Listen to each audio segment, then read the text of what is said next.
God has one secret that He's revealed to no one. No one, and we're not even to speculate about it. And that is the day and the hour of His return. We don't know.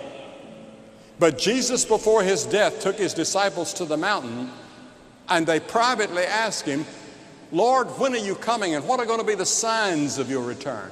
What can we look for just before you come back? What will be the indicators of your coming again and the end of the world, or the world system as we know it, which is dominated by evil? And Jesus replied, not of that day nor hour knoweth no man, not even the angels know, only my Father knows. But He stated clearly to the disciples, at the time of His coming again, there would be signs that we're to look for. And what are some of the signs that He left? First, He said there will be wars and rumors of wars.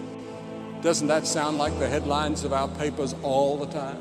Wars and rumors of war. Oh yes, we've had a wonderful time of peace seemingly break out in the world.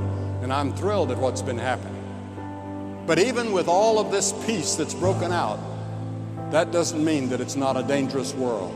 The Economist in London the other day ran an editorial and said the world is still a dangerous place. The end of the Cold War and the new relaxation between East and West have tempted some to believe that peace is the order of the day. The Economist said it is not. We get rid of one big source of tension, the world still has a lot of little ones.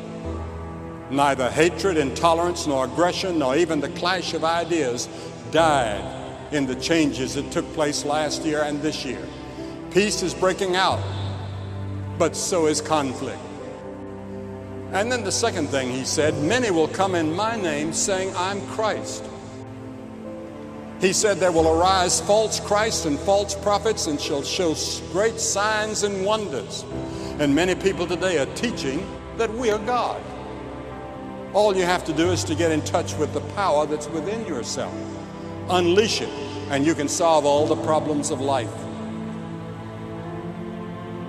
And then, thirdly, Jesus said the masses will be overcharged with surfeiting and drunkenness and the cares of this life. And so that day will come upon myriads of people unawares.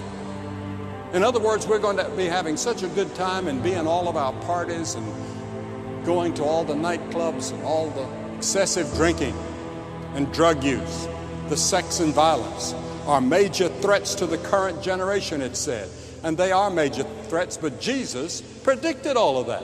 He said they'll be living like in the days of Noah, eating and drinking and marrying and giving in marriage, exchanging wives.